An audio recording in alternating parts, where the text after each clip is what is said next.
negara superpower. Kendali atas energi membuat Amerika menjadi juara dunia karena energinya adalah oil and gas. Amerika sejak tahun 70-an pengendalinya, terutama mengendalikan transaksinya selain kendali teknologi dan distribusinya. Kemudian dunia coba digeser ke non-fuel oil atau bukan minyak dan gas. Salah satunya Tiongkok yang coba saingin Amerika dalam kendali energi di luar minyak bumi. Pejuang-pejuang non-fuel oil ini akan membangun sumber energi bukan lagi berbasis oil and gas, tetapi baterai sebagai penyimpan dengan solar panel, tenaga air, tenaga angin, panas bumi, dan tenaga nuklir sebagai pembangkitnya.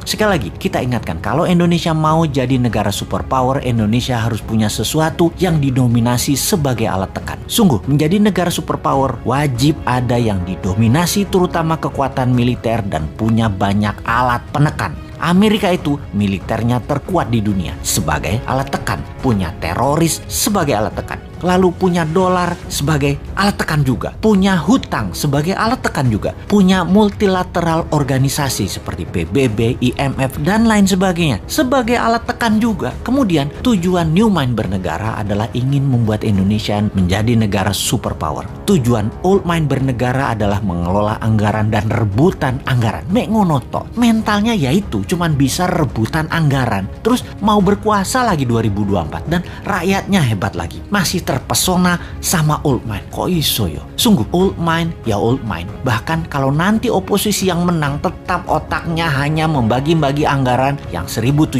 triliun APBN doang. Itu aja yang direbutkan dan fulus itu dibagi-bagi geng Senayan dan geng pejabat kroni mereka nanti. Sekedar mengingat 1.700 triliun setahun anggaran negara atau senilai 130 billion dolar itu sama dengan 500 perusahaan yang ada di Forbes, alias ada 500 perusahaan di dunia ini yang omset per tahunnya atau nilainya lebih dari 130 billion dolar. GE misalnya, omsetnya 250 billion dolar, lebih besar dari APBN Indonesia, dan untuk mengelolanya hanya perlu seorang CEO, bukan presiden. Bahkan tidak harus membelah dua negara, bukan harus membelah kampret, cebong, kadal gurun. Membelah dua bangsa Indonesia itu tidak saling tuduh antar ras, yang satu berbungkus agama, yang satu berbungkus materi jadi takut miskin. Alphabet misalnya, perusahaannya Google, nilainya kalau valuasinya saat ini adalah 600 billion dolar. Tesla itu 300 billion dolar. Apple 1.000 billion dolar atau 8 kali APBN Indonesia. Semuanya jauh di atas APBN Indonesia yang diperebutkan setiap 5 tahunan oleh para politisi yang niatnya katanya untuk rakyat padahal tidak. Makanya kalau Old Mind masih mau jadi pemimpin, paling pol yaitu eker-ekeran APBN. Beda kalau New Mind yang jadi, asli beda. Nggak rebutan APBN, pada rebutan punya proyek bisnis pribadi dan korporasi yang berjalan baik karena mereka nanti bisa dapat pinjaman 5 kali lipat dari nilai aset yang bunganya 0%. Jadi APBN yang dalam setahun nilainya 130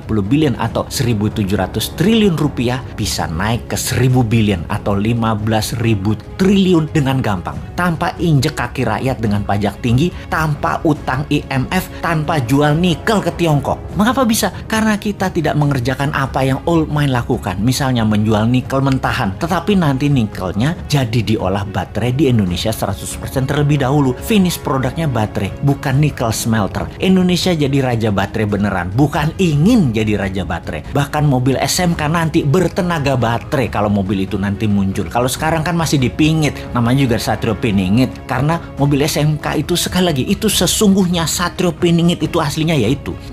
Tapi maaf nih ya, kita ada ketakutannya. Apa yang kita takutkan nih kaum New Mind? Yang New Mind takutkan dalam 3 tahun lagi cadangan nikelnya habis dihajar Tiongkok dan kita nggak ada sisa apa-apa. Jadi deh Tiongkok punya cadangan nikel processes untuk 20 tahun ke depan dan jadi raja baterai dunia. Biar deh mimpi kita punya dan mengendalikan baterai. Duh, gemes banget bernegara ini Old Mind, Old Mind. Kok bisa ya pada nggak nyadar bahwa sumber daya alamnya dikerjain pejabat di puncak, bahkan pucuk pimpinan pun nggak sadar dikerjain anak buahnya. Padahal kan tahu untuk jadi negara superpower kita harus ada yang kita dominasi, yaitu dominasi kita harusnya kuasai baterai sebagai komoditas juga sebagai alat tekan. Lah kok Tiongkok yang punya bahan baku dan yang mengendalikannya. Tapi sudahlah, kita cuma bisa menjerit. Ampun Gusti.